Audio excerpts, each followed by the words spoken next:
आज की बात। स्वागत। आज आधी आबादी का ये खास दिवस है, अंतर्राष्ट्रीय महिला दिवस। अंतर्राष्ट्रीय महिला दिवस की बहुत बहुत बधाइयां देते हैं हम आप सबको। और आज की बात में प्रवेश करते हैं प्रसिद्ध गीतकार और शायर साहिर लुधियानवी के उन पंक्तियों के साथ, जिन पंक्तियों में साहिर लुधियानवी स्त्रियों की, महिलाओं की, औरतों की स्थिति को दर्ज कराते हैं। और दर्ज कराते हैं सवालों के रूप में भी, और वे हमारी इस पूरी समाज व्यवस्था को एक सवाल करते हैं। तो साहिर साहब का आज जन्मदिन भी होता है। आज देखिएगा, पूरी दुनिया में अंतर्राष्ट्रीय महिला दिवस मनाया जा रहा है और आज 8 मार्च प्रसिद्ध गीतकार साहिर लुधियानवी साहब का ये जन्मदिन भी है। तो इसके साथ हम लोग आज आगे बढ़ेंगे। साहिर साहब लिखते हैं कि औरत ने जन्म दिया मर्दों को, मर्दों ने उसे बाजार दिया।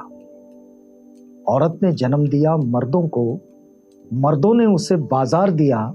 जब जी चाहा मसला कुचला, जब जी चाहा दुत्कार दिया। साहिर साहब आगे लिखते हैं कि मर्दों के लिए हर जुल्म रवा, औरत के लिए रोना भी खता। मर्दों के लिए हर ऐश का हक, मर्दों के लिए हर ऐश का हक, औरत के लिए जीना भी सजा। साहिर साहब का ये जो अवलोकन है और उनके इस पंक्तियों में ये जो बात वो कहते हैं, इसमें वे हमारी समाज व्यवस्था को लिखते हैं। आज जब अंतर्राष्ट्रीय महिला दिवस है और जिस पर्व पर महिलाएं अपने आप को सुरक्षित रखने के अपेक्षा के साथ, अपने हक और अधिकारों की आवाज बुलंदी के साथ जब इस दिवस को मनाती हैं, तो इसका थोड़ा सा इतिहास भी समझिएगा। अंतर्राष्ट्रीय महिला दिवस जिसकी बुनियाद में आता है अमेरिकी महिलाओं का वो संघर्ष, जो कामगार महिलाएं हैं, उन महिलाओं ने वो संघर्ष काम के घंटे निश्चित करने के लिए, छुट्टियों के लिए जो सप्ताह में मिलनी चाहिए, और वोटों के अधिकार के लिए, ऐसी बुनियादी मांगों के लिए ये उनका संघर्ष शुरू होता है। ये संघर्ष आगे बढ़ता है और महिला दिवस मनाने की पहली स्थिति बनती है सन 1910 में 8 मार्च को। लेकिन 1910 में 8 मार्च को ये बात तो आती है, अंतर्राष्ट्रीय महिला दिवस अंतर्राष्ट्रीय स्तर पर मनाने की बात ये बहुत बाद में आती है, और वो आती है 1975 के आसपास, जब यूनो इसको जाहिर करता है। लेकिन हम आपको बता रहे हैं साहिर गीतकार, साहिर नगमाकार, साहिर नज्मकार, इनके साथ जोड़कर, क्योंकि आज उनका जन्मदिन भी है। बहुत सारे लोगों ने महिलाओं के जीवन पर, महिलाओं के संघर्ष पर, उनकी स्थितियों पर बहुत रचनाएं की हैं। कई कविताएं हैं, कई कथाएं हैं, कुछ वर्णनात्मक है और कुछ विश्लेषणात्मक है और कुछ प्रश्नात्मक भी है। लेकिन बावजूद इसके साहिर साहब ने स्त्रियों के जीवन पर जो चीजें लिखी है, वास्तव में बड़ी महत्वपूर्ण चीजें हैं। उनके लेखन में एक बात जरूर दिखाई देती है कि वे स्त्रियों को उस स्थिति में नहीं देखना चाहते हैं जिस स्थिति में स्त्रियां गुलाम दिखाई देती। वो निर्णय प्रक्रिया का हिस्सा नहीं बनती, वो संपत्ति के धारण करने वाली भी स्थिति में, पारिवारिक व्यवस्था में नहीं दिखाई देती।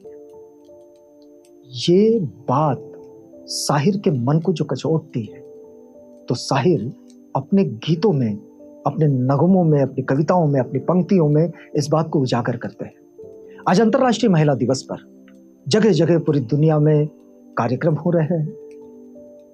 अलग अलग तरह से इस दिवस को मनाया जाता है, लेकिन खास तौर पर अंतर्राष्ट्रीय महिला दिवस मनाया जाता है राजनीति के क्षेत्र में, विज्ञान के क्षेत्र में, शिक्षा के क्षेत्र में, अर्थशास्त्र के क्षेत्र में, अनुसंधान के क्षेत्र में जिन महिलाओं ने बहुत अच्छा योगदान दिया है, उनके सम्मान के साथ, उनको प्रोत्साहन देते हुए, उनके गौरव के साथ ऐसे ये मनाया जाता है।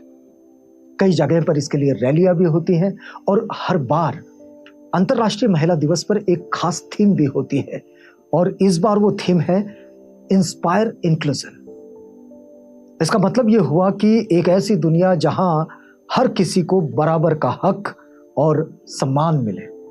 तो ये बराबर का हक और बराबर का सम्मान मिले, ये बात प्रश्नार्थक रूप में जब साहिर साहब लिखते हैं तो देखिएगा, बड़ा फेमस उनकी नज्म है, और ये फिल्म प्यासा में गुरुदत्त ने इसका इस्तेमाल किया। आप सबको पता है, जैसे कि साहिर साहब लिखते हैं कि ये कूंचे, ये नीलाम घर दिलकशी के, ये लुटते हुए कारवां जिंदगी के,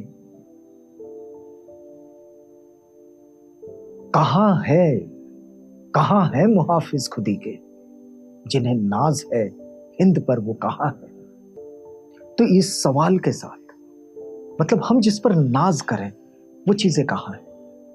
आज आधी आबादी का, मतलब अंतर्राष्ट्रीय महिला दिवस पर आधी आबादी का जो हम ये सम्मान करते हैं, तो ये सवाल भी जायज है कि आज स्त्रियों की स्थिति क्या है, आज महिलाओं की स्थिति क्या है, क्या इस स्थिति को बदलने के लिए हमने कितना काम किया है, और जो काम हुआ है क्या वो सही दिशा में, कितना संतुष्ट काम है वो कि हम उससे समाधानी हो जाए।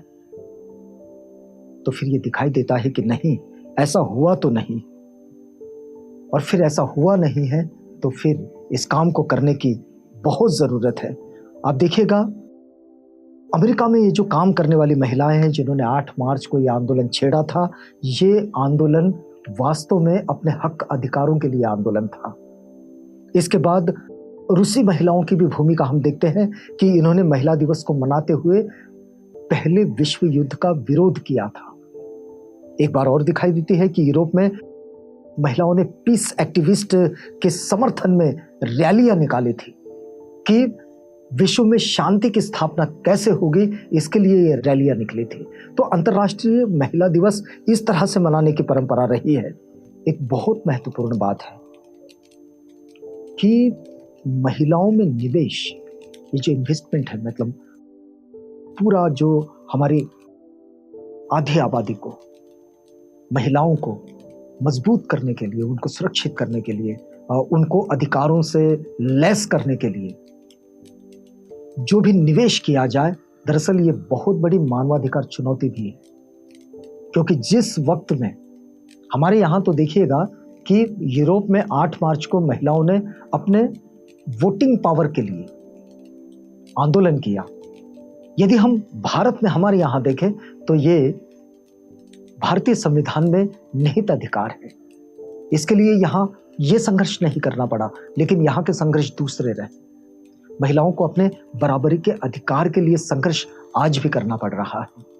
उन्हें परिवार में भी जूझना पड़ता है अपने बराबरी के अधिकार के लिए, और समाज में भी जूझना होता है अपने बराबरी के अधिकार के लिए। हम महिला आरक्षण पर भी अगर बातचीत आती है तो यहीं पर आकर गाड़ी रुक जाती है कि 50% क्यों नहीं।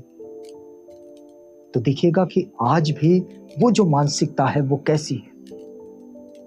सावित्रीबाई फुले ने इस मानसिकता के खिलाफ तब संघर्ष किया जब लोग उन्हें इस संघर्ष को शुरू करने के लिए रोकना चाहते थे, और तब उन पर कीचड़ उछालते थे, गोबर फेंकते थे, और तब उन्होंने इस आंदोलन को खड़ा किए और इसे महिलाओं के सशक्तिकरण की प्रक्रिया में लेकर आए, शिक्षा के आंदोलन को खड़ा कर। आज भी शिक्षा के ऐसे आंदोलन की, जब अंतर्राष्ट्रीय महिला दिवस मनाया जा रहा है, ऐसे आंदोलन की आवश्यकता तो है ही। आज अगर हम देखें तो अंतर्राष्ट्रीय स्तर पर जितने भी नारीवादी संगठन हैं, ये नारीवादी संगठनों में महिलाओं में जो गरीबी की स्थिति दिखाई देती है, जो असमानता की स्थिति दिखाई देती है, इससे निपटने के लिए वो नेतृत्व तो कर रही है, लेकिन वो जो दूसरी आधी आबादी है, जिसको हम पुरुष कहते हैं, इनकी इसमें सहभागिता कितनी है, क्योंकि ये एक तरफ से तो बात चलेगी नहीं। असमानता है तो पुरुष और महिलाएं दोनों के बीच है, ये लैंगिक असमानता है। और ये जो असमानता है, इसको यदि समानता में बदलना है तो पुरुषों की ओर से भी इस पहल को आगे आना होगा, इस कार्य को आगे बढ़ाना होगा, तब ये काम आगे बढ़ेंगे। साहिर साहब इसी बात को, जब ऐसे आंदोलन को देखते हैं, उनके एक गीत में बड़ी अच्छी बात वे कहते हैं। साहिर साहब कहते हैं कि इतने नाजुक ना बनो। देखिए, उनके गीतों में साहिर साहब को अगर हम देखें तो साहिर साहब अपने बचपन से बड़े संघर्षों में जिए, द्वेष में जिए। उनके हिस्से में जो आया द्वेष, लेकिन उन्होंने गीत जो लिखे मोहब्बत के रहे। साहिर साहब लिखते हैं कि इतने नाजुक ना बनो, हद के अंदर हो नजाकत तो अदा होती है, हद से बढ़ जाए तो आप अपनी सजा होती है। बड़े इशारों में साहिर साहब बात करते हैं। साहिर साहब की एक और खासियत है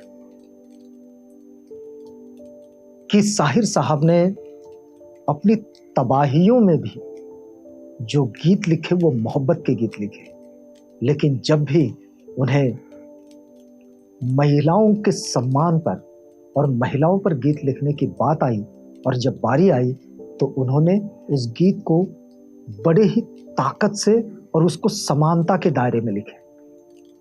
आप देखिएगा कि माँ के लिए बहुत सारे गीत हमारे यहाँ लिखे गए, लेकिन माँ का जो संघर्ष है, नारी का माँ वाला जो रूप है, वो रूप अपने आप में बड़ा ही संघर्षशील रूप है। और इस रूप को साहिर साहब अपने एक गीत में लिखते हैं। ऐसे कहा जाता है कि ये उन्होंने अपनी ही माँ के लिए ही लिखा था। जिस तरह से उनकी माँ ने उन्हें बढ़ाया, उनका पालन पोषण किया, उनको जीवन के इस स्थिति में लाकर खड़े किया, उस पर साहिर साहब लिखते हैं। साहिर साहब लिखते हैं कि माँ जो है, जिसमें उनका ये जो समतावादी पूर्वाग्रह भी दिखाई देता है साहिर साहब का। साहिर साहब लिखते हैं कि मैं तुझे रहम के साए में ना पलने दूंगी। अपने बेटे के लिए माँ कह रही कि मैं तुझे रहम के साए में ना पलने दूंगी, जिंदगी की कड़ी धूप में जलने दूंगी। यानी कि जिंदगी की ये जो कड़ी धूप है, इसकी जलन, इसकी तपन, इसके साथ जब तू आगे बढ़ेगा या बढ़ेगी तो फिर तुझे ये जिंदगी समझ में आएगी। माँ अपने बच्चों के लिए कह रही कि मैं तुझे रहम के साए में न पलने दूंगी। और फिर वो कहते हैं कि माँ का ये रूप बच्चे के भविष्य की चुनौतियों के लिए तैयार करता है, कि भविष्य में बच्चों के सामने जो चुनौतियां आती है, उन चुनौतियों को का सामना कैसे करें, इसके लिए वो बच्चों को तैयार करता है। तो यहाँ हम लोग आज अंतर्राष्ट्रीय महिला दिवस पर आप सबको बधाइयाँ भी देते हैं और प्रसिद्ध गीतकार साहिर लुधियानवी इनके जन्मदिन की भी बधाइयाँ देते हैं और यहाँ आज की बात में रुकते हैं।